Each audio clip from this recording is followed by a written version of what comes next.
Oke, assalamualaikum warahmatullahi wabarakatuh. Selamat datang kembali di channel Hairul Reski.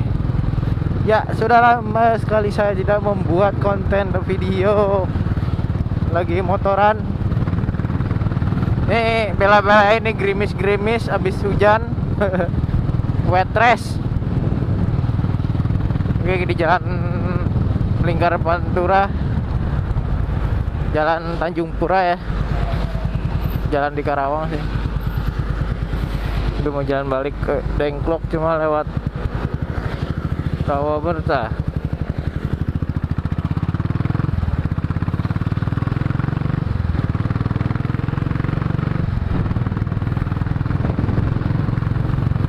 Lagi rame jalan pulang kerja. Hari Jumat biasanya macet sih, nggak di mana-mana, nggak Jakarta, nggak Karawang, sama aja Jumat macet pasti.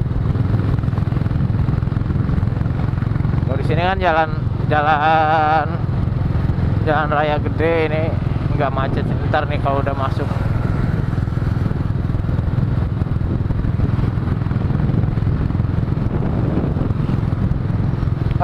Dingin banget.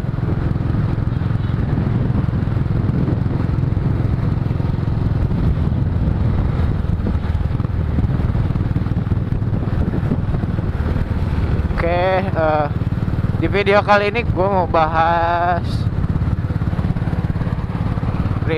bukan review ya, apa ya, ya pokoknya semacam review setelah mengendarai motor Royal Enfield Classic 500. Ini udah kilometernya udah hampir 12.000, dan motor kurang lebih hampir udah 2 tahun lah di rumah, udah gua pakai gitu kan.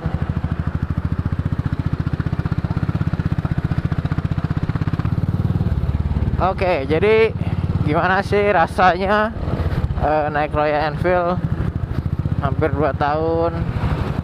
Terus gua udah pakai motor ini kemana aja. Paling jauh sih gua pakai motor ini ke Ujung Genteng ya, ketika tahun kemarin touring, tepatnya di bulan November 2020. Gua touring ke Ujung Genteng sama teman-teman dari Karawang. Dan bensinnya coy, irit sekali. Walaupun kategori 500 cc, tapi irit banget gitu. Wajar sih. Kalau nggak salah tuh 1 liternya tuh sekitar 25 atau 30 gitu.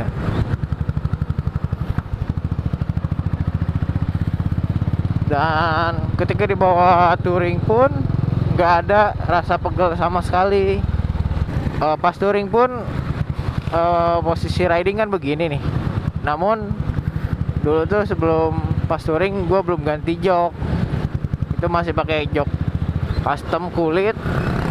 Dan ini gue udah pakai jok standarnya lagi bawaannya, karena gue ngerasa kalau jok custom kulit tuh bukan ngerasa, emang kalau hujan atau steam gitu pasti rembes dan keringnya tuh lama kan. Lo tau lah kulit gimana kalau kebasahan gitu.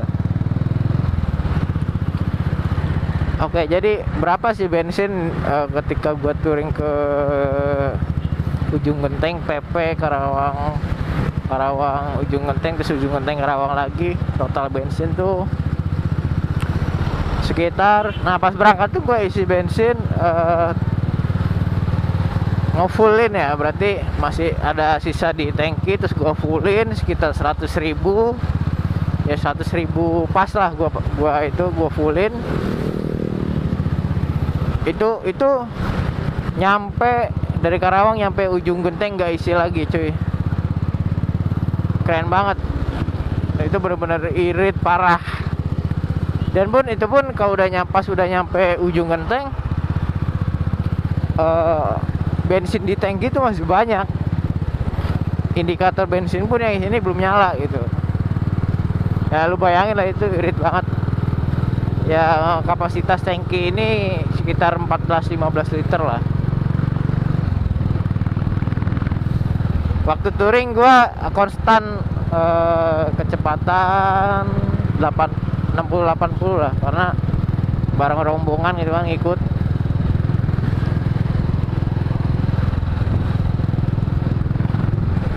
Karena motor ini ya nggak bisa ngebut juga, 100 tuh udah geter banget cuy.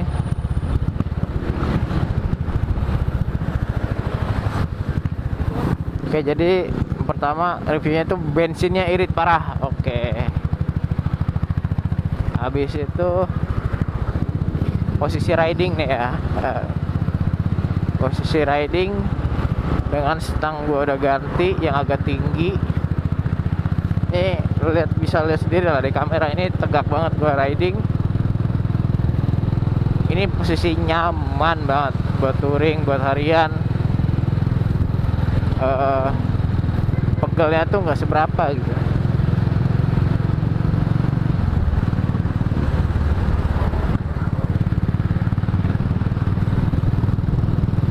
Dibandingin sama Kagiva, wah jauh banget cuy dulu. Pegelnya parah itu. Kalau Kagiva tuh Ducati banget posisi ridingnya. Nggak ada kendala sih ketika touring sih, karena emang pas sebelum touring pun gue servis dulu, ganti oli, ganti busi biar jaga-jaga. Alhamdulillah aman. Cuma ada kejadian unik ketika di nyampe ujung genteng tuh. Stang ini bracketnya tuh kendor bautnya cuy. Ya karena mungkin karena getar parah. Jadi wah, pas bisa naik turunin gitu stangnya. Wet race licin cuy.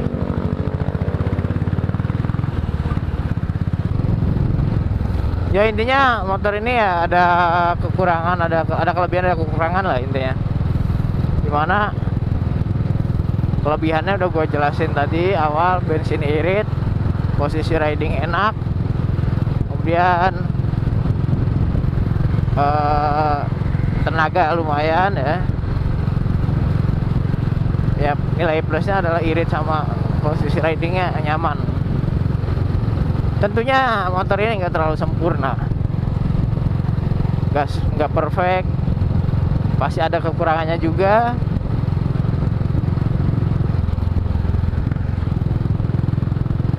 Kekurangannya adalah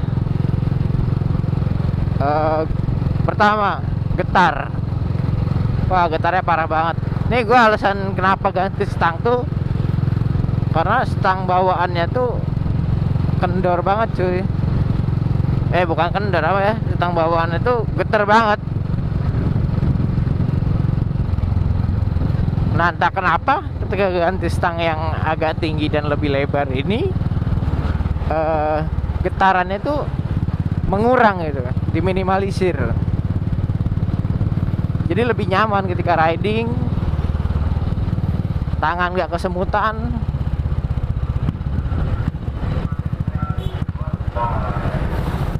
Ya minusnya pertama getar ya tadi ya. Terus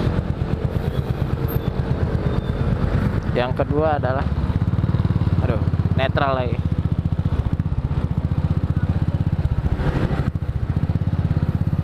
Apa ya? Ya paling krusial sih ya minusnya adalah getar. Oh ya, terus ada lagi nih yang kedua. Nih minusnya indikator bensinnya bukan kayak ampere bensin gitu kan, yang ada jarum ataupun level bensinnya. Ini cuma lampu indikator doang. Itu menurut gua kurang banget. Minusnya itu yang kedua. Minus yang ketiga adalah kampas rem belakang cepet habis. Nih gua 12.000 hampir 12.000 km ini udah 2 kali ganti kampas rem. Ya lu bayangin lah, itu cepet banget habisnya kampas rem. Gua nggak tahu kenapa pas kemarin gua ganti kampasnya pun yang baru tuh tipis juga, lumayan tipis gitu kan, jadi cepet habis. Spare partnya juga spare part kampas rem pun susah carinya. Karena di dealer-dealer resmi pun kayak di Nusantara Royal Enfield gitu kan, yang sekarang gue ada beberapa kali nanya, ready nggak spare part kampas rem belakang Royal Enfield yang trombol gitu, yang tromol, masih belum stok katanya, masih inden, belum dikirim dari Indianya gitu. Oke lah gitu. Nah habis itu gue nyari-nyari di e-commerce toko hijau dan gue nemu, dan harganya tuh masuk akal. Soalnya banyak di grup-grup Royal Enfield tuh harga kampas rem belakang tuh udah di up gitu, udah digoreng lah istilahnya, udah dinaikin lumayan juga. Ya gue nggak, tanpa pinggir panjang gue langsung beli yang di toko hijau itu. Ini pemandangannya, gue dari tadi ngobrol terus pemandangannya asik juga, adem, sumpah adem, licin awas.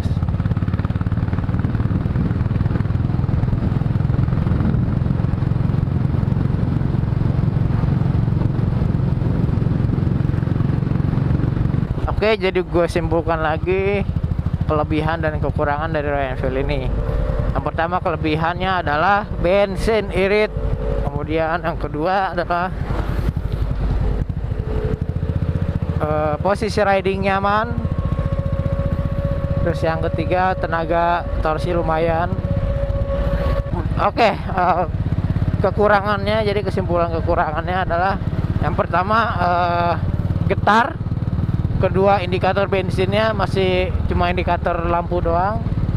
Kemudian yang ketiga adalah kampas rem belakang cepat habis. Nah jadi itulah selama gua pakai Royal Enfield untuk harian dan touring ini, itu yang gua rasain. Mungkin dari kalian ada penambahan atau ada yang kalian tahu kelebihan dan kekurangan Royal Enfield yang lain itu apa, bisa di ketik aja di kolom komentar. Oke, jadi segitu aja video gua yang udah sekian lama nggak bikin konten video. Mohon maaf sebelumnya, jadi nggak berkembang channelnya gitu kan. Jadi terima kasih udah nonton. Jangan lupa di komen, share, subscribe, dan di like ya tentunya. See you next video. Bye bye.